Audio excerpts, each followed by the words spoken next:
والصلاة والسلام على رسول الله وموالى وبعد.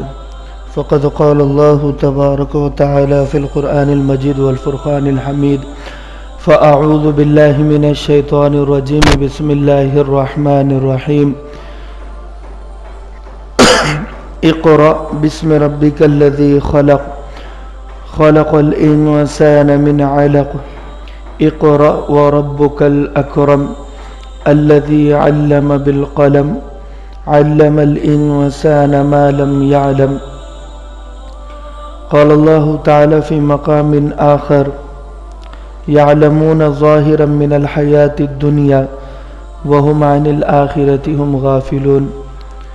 قال النبي صلى الله عليه وسلم عن أمير المؤمنين سيدنا معاوية بن أبي سفيان وعن سيدنا أبي هريرة رضي الله عنهم أن رسول الله صلى الله عليه وسلم قال: من يريد الله به خيرا يفقه في الدين، أو كما قال عليه الصلاة والسلام. صدق الله العظيم وصدق رسوله النبي الكريم ونحن على ذلك لمن الشاہدین والشاکرین والحمد للہ رب العالمین. محترم بھائیو، بزرگوں اور دوستو، اللہ کا شکر ہوا، کرم ہوا، احسان ہوا کہ اس نے جمعہ کے لیے جمع فرمایا.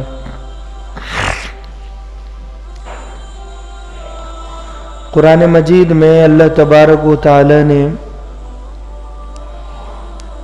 سورہ علق ہمیں یہ پیغام دیتی ہے: پہلی وحی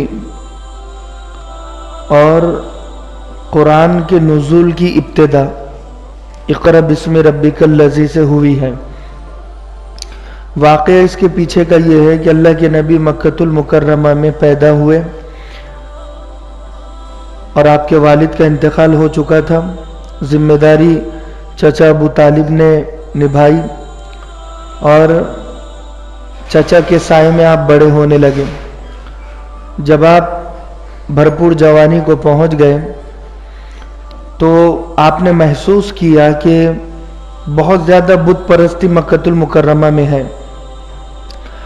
حضرت ابراہیم کا دین مٹ رہا تھا.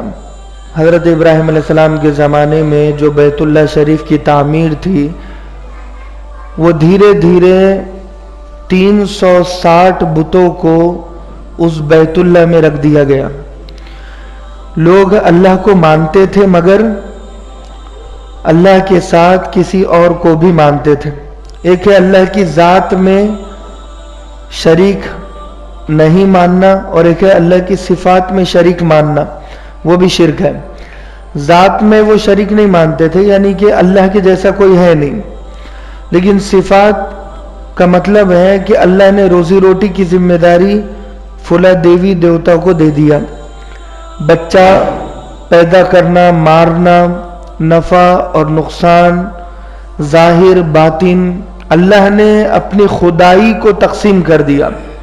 وہ یہ سمجھتے تھے تو وہ اپنے ہاتھوں سے پتھروں کو تراش کے اپنا ایک بت بیت اللہ میں رکھ دیتے تھے کہ یہ ہمارے قبیلے کی بھلائی کا خیال رکھے گا. حضرت ابراہیم جو دین لے کر آئے تھے وہ دھیرے دھیرے مٹ رہا تھا اور اب بہت خطرے میں تھا. اللہ کے نبی نے محسوس کیا کہ یہاں بتوں کی پوجا زیادہ ہو رہی ہے. آپ کو گھٹن ہونے لگی. آپ کی عمر مبارک بھرپور جوانی سے آگے بڑھنے لگی. آپ کو صادق اور امین لوگ کہنے لگے کہ یہ صادق یعنی بہت زیادہ سچے، امین یعنی امانت دار. جو پیغمبر نبوت ملنے سے پہلے سچائی میں مشہور تھے، امانت داری میں مشہور تھے، آج اس کی امت جھوٹ میں مشہور ہے، خیانت میں مشہور ہے. اللہ کے نبی سچ بولنے میں مشہور تھے اور ہم سب جھوٹ بولنے میں مشہور ہیں. اللہ کے نبی امانت کا حق ادا کرنے میں مشہور تھے اور ہم سب امانت میں خیانت کرنے میں مشہور ہیں. بڑا فرق ہے. تو آپ کی شادی حضرت خدیجۃ الکبریٰ سے ہوئی تو آپ تنہائی میں جانے لگے غار حرا. جبل نور ایک پہاڑ ہے مکۃ المکرمہ سے کچھ دوری پر، اس کے دامن میں یعنی اس کے نیچے ایک غار ہے جسے غار حرا کہا جاتا ہے. اللہ کے نبی جب دیکھتے مکہ کا ماحول کہ یہاں چیخ و پکار، بت پرستی، بتوں کی پوجا، شرک اور کفر کا ماحول جب آپ نے دیکھا تو پریشان ہو گئے. بے چینی اتنی ہو گئی کہ آپ کو رہا نہ گیا اور آپ غار حرا میں جا کر بیٹھ گئے اور روزانہ کا معمول بنا لیا.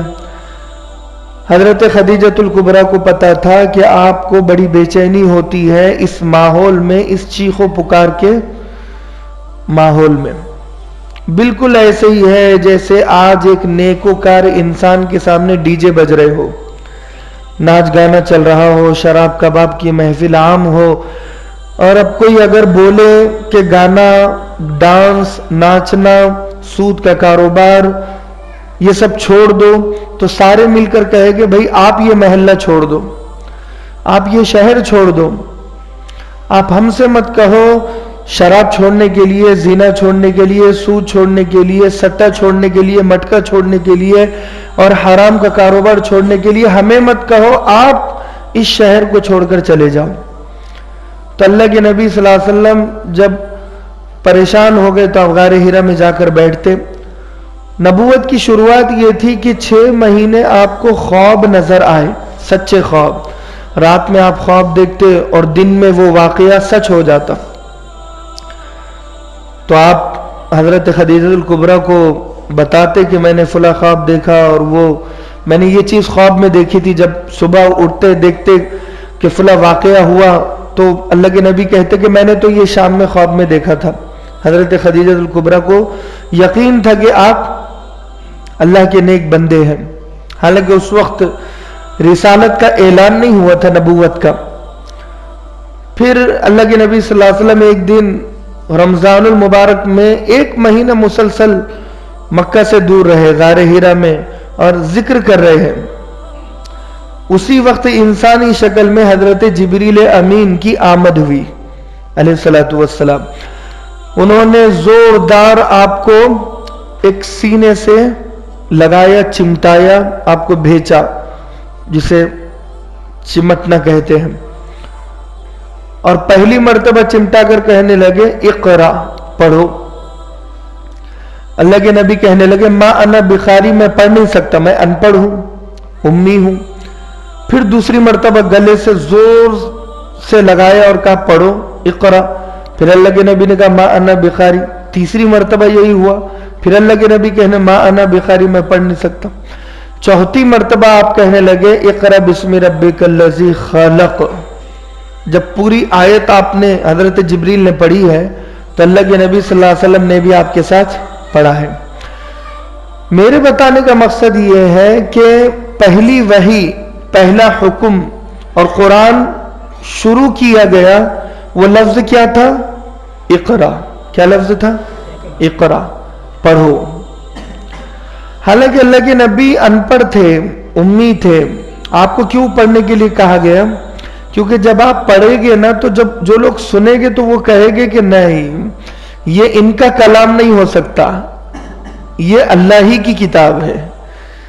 جو پڑھا لکھا آدمی نہیں ہوتا ہے نا تو اس کی باتوں سے پتہ چل جاتا ہے کہ یہ پڑھا لکھا نہیں ہے، اس کی حرکتوں سے، اس کی باتوں سے.